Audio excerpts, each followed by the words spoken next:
کا خیر الخلق کلہم مولایا صلی وسلم دائما ابدا علی حبیبک خیر الخلق کلہم۔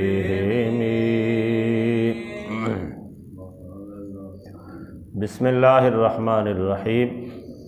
الحمدللہ رب العالمین والصلاة والسلام علی سید الانبیاء والمرسلین، اما بعد فاعوذ باللہ من الشیطان الرجیم۔ بسم اللہ الرحمن الرحیم۔ الم تر الی الذین یزعمون انہم آمنوا بما انزل الیک وما انزل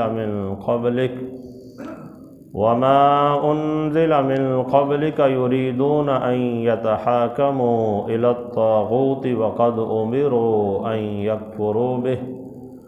ويريد الشيطان أن يضلهم ضلالا بعيدا۔ صدق اللہ العظیم۔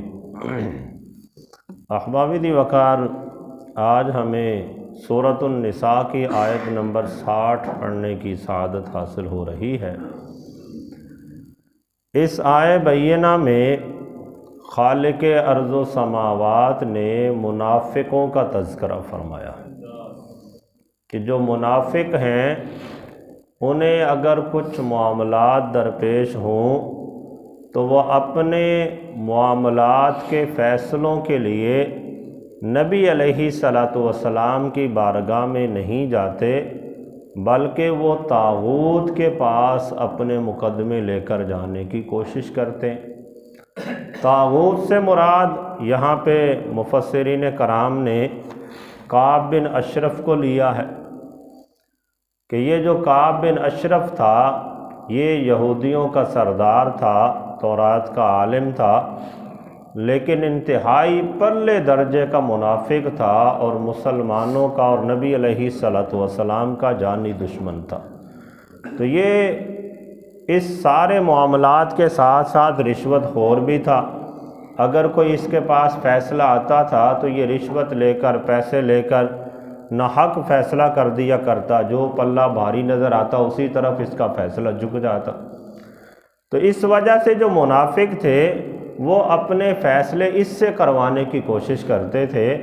جبکہ دیگر لوگ جو انصاف پسند ہیں وہ اگرچہ یہودی ہوں، اگرچہ نصرانی ہوں یا دیگر جو بھی ہوں، وہ عام طور پر اپنے فیصلوں کو نبی علیہ السلام کی بارگاہ میں لے کے آتے تھے، چونکہ حضور جیسا عادل دنیا میں کون آ سکتا ہے۔ نبی علیہ السلام تو چاہے جان کا دشمن بھی ہوتا تھا، جہاں اس کا حق ہے فیصلہ اسی کے حق میں ہو جاتا تھا، تو اس کا یہاں پہ تذکرہ کیا۔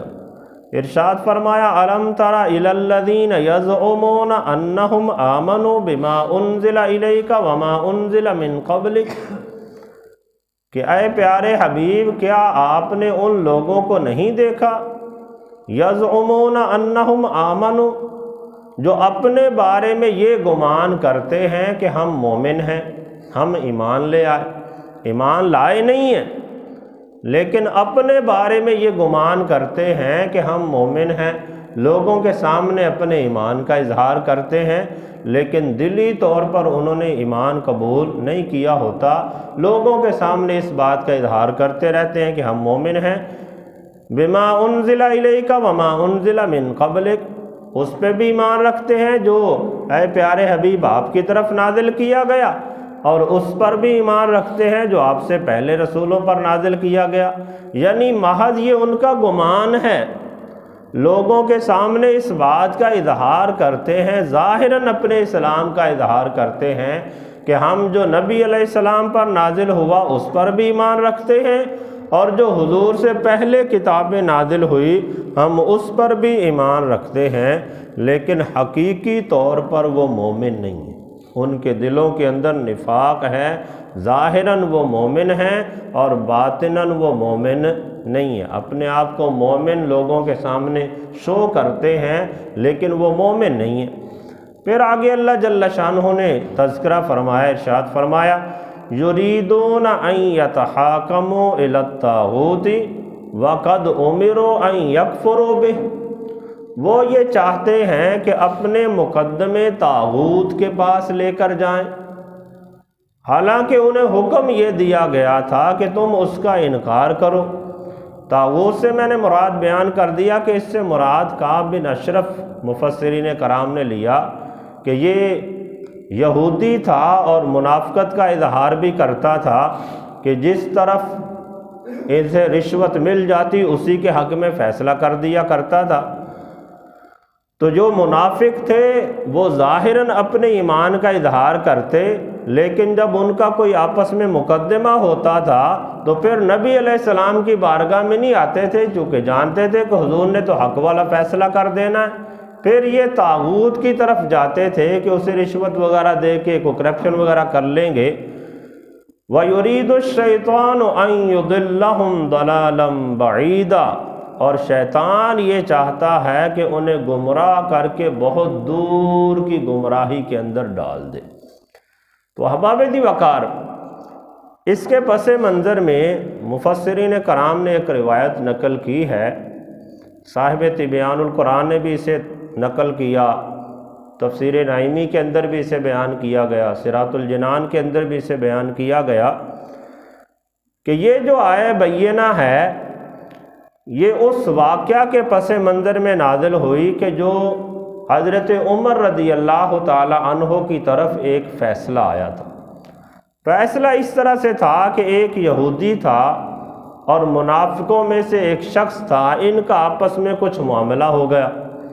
یہودی حق پر تھا اور وہ جو منافق تھا وہ حق پر نہیں تھا، اسے بھی پتہ تھا کہ میں حق پر نہیں ہوں۔ اب جب ان کے آپس میں معاملات ہوئے تو وہ جو یہودی تھا وہ یہ کہنے لگا کہ چلو یہ فیصلہ آپ کے نبی کی بارگاہ میں لے کے چلتے ہیں، جسے تم لوگوں کے سامنے اپنا نبی کہتے ہو، تو اس کی بارگاہ میں لے کے چلتے ہیں، وہ جیسے فیصلہ کریں گے میں قبول کروں گا۔ اب یہ یہودی ہے، ظاہراً اپنے کفر کا اظہار کرتا ہے، لیکن یہ نبی علیہ السلام کی بارگاہ میں جانا چاہ رہا ہے، اور وہ جو ظاہراً اپنے ایمان کا اظہار کرتا تھا، کہتا تھا کہ میں مومن ہوں، وہ کہتا نہیں محمد صلی اللہ علیہ وسلم کے پاس نہیں جانا، ہم کعب بن اشرف کے پاس جاتے ہیں فیصلہ کروانے کے لیے۔ اب وہ یہودی نے کہا کہ تو کیسا مسلمان ہے، اپنے آپ کو مسلمان کہتا ہے اور اپنے نبی کے فیصلے پر ہی راضی نہیں ہوتا۔ اگر تو اسے نبی مانتا ہے تو چل اسی سے فیصلہ کرواتے ہیں۔ اب اسے بدیل نخواستہ جانا پڑ گیا۔ جب نبی علیہ السلام کی بارگاہ میں پہنچے، حضور نے تو حق اور سچ کا ہمیشہ ساتھ دینا، حضور نے یہودی کی بھی بات سنی اور وہ جو ظاہراً اپنے ایمان کا اظہار کرتا تھا اس کی بھی بات سنی۔ نبی علیہ السلام نے فیصلہ یہودی کے حق میں فرما دیا۔ اب وہاں سے تو باہر نکلے، باہر آ کے وہ منافق کہنے لگا کہ ہم حضرت ابوبکر صدیق کی بارگاہ میں جاتے ہیں، ان سے فیصلہ کرواتے ہیں۔ وہ دوبارہ حضرت ابوبکر صدیق رضی اللہ تعالیٰ عنہ کی بارگاہ میں گئے۔ حضرت ابوبکر صدیق نے بھی وہ فیصلہ جب دونوں کی بات سنی تو یہودی کو حق پر جانا اور اس کے حق میں فیصلہ دے دیا۔ پھر جب باہر نکلے تو وہ جو اپنے تئیں مومن کا اظہار کرنے والا تھا وہ کہنے لگا چلو حضرت عمر کے پاس چلتے ہیں، تیسری مرتبہ فیصلہ کروا لیتے ہیں۔ اب جب حضرت عمر رضی اللہ تعالیٰ عنہ کے پاس پہنچے تو یہودی نے پہلے ہی جاتے ہی بتا دیا کہ اس مقدمہ کا فیصلہ پہلے آپ کے نبی بھی کر چکے ہیں اور حضرت ابوبکر صدیق بھی میرے حق میں کر چکے ہیں، لیکن اس کے دل کو تسلی نہیں ہو رہی، اب یہ آپ کے پاس فیصلہ کرانے آ گیا، لہذا آپ ہمارے درمیان فیصلہ کریں۔ حضرت عمر فاروق رضی اللہ تعالیٰ عنہ نے دیگر کوئی بات سنی نہیں، کوئی پوچھا ہی نہیں، فرمایا کہ تم یہاں پہ ٹھہرو، میں گھر سے ہو کے آتا ہوں، فیصلہ کرتا ہوں۔ آپ گھر میں گئے، تلوار اٹھائی، باہر آتے نہ اس کی بات سنی نہ کیا اور اس کی گردن اڑا دی۔ فرمایا کہ جو بندہ میرے نبی کا اور حضرت ابوبکر صدیق کا فیصلہ قبول نہیں کرتا اس کے بارے میں میرا تو یہی فیصلہ ہے۔ آپ نے فیصلہ صادر فرما دیا، اس کی گردن اڑا دی۔ اب معاملہ یہ ہوا کہ وہ جو اس بندے کے اہل خانہ تھے، گھر والے تھے، وہ حضور کی بارگاہ میں مقدمہ لے کے آ گئے جی۔ کہ حضرت عمر فاروق رضی اللہ تعالیٰ عنہ نے ہمارا بندہ قتل کر دیا ہے، وہ تو فیصلہ کروانا چاہتا تھا اور انہوں نے فیصلہ کرنے کی بجائے بندہ ہی قتل کر دیا۔ تو جب نبی علیہ السلام کی بارگاہ میں یہ بات آئی، حضور نے حضرت عمر فاروق رضی اللہ تعالیٰ عنہ کو بلایا، ان سے سارے واقعات کے بارے میں پوچھا۔ حضرت عمر رضی اللہ تعالیٰ عنہ نے صاف صاف کہہ دیا، یا رسول اللہ اس طرح سے معاملہ ہوا ہے، یہودی نے آ کے مجھے بتایا کہ آپ نے یہودی کے حق میں فیصلہ کیا ہے، ابو بکر صدیق نے یہودی کے حق میں فیصلہ کیا ہے، تو جب اس نے آپ کا فیصلہ نہیں مانا، ابو بکر صدیق کا فیصلہ نہیں مانا، تو ایسے بندے کے بارے میں میرا تو یہی فیصلہ ہے، میں نے تو جو حق سمجھا فیصلہ کر دیا۔ ادھر سے حضرت جبرائیل علیہ السلام تشریف لاتے ہیں، نبی علیہ السلام کی بارگاہ میں عرض کرتے ہیں، یا رسول اللہ، یا حبیب اللہ، اللہ تعالیٰ کی طرف سے یہ حکم ہے کہ حضرت عمر فاروق یہ فاروق ہیں۔ یہ حضرت عمر فاروق کا لقب فاروق بھی تب ہی پڑا ہے۔ فاروق سے مراد یہ ہے کہ جو حق اور باطل کے درمیان فرق کر دے۔ تو حضرت جبرائیل علیہ السلام نے آ کے عرض کیا، یا رسول اللہ، یا حبیب اللہ، یہ جو عمر ہیں یہ تو فاروق ہیں، حق اور باطل کے درمیان فیصلہ کرنے والے ہیں، لہذا انہوں نے حق کے مطابق فیصلہ کیا، حق اور باطل کو جدا کیا ہے۔ تو پھر نبی علیہ السلام نے ان کو سمجھایا، انہیں بتایا کہ یہ منافق تھا جس کی وجہ سے یہ کعب بن اشرف کے پاس جانا چاہتا تھا۔ تو بارکیف اسی پس منظر کو یہاں پہ قرآن کریم کے اندر بیان کیا کہ اے پیارے حبیب، کیا آپ نے ان لوگوں کو نہیں دیکھا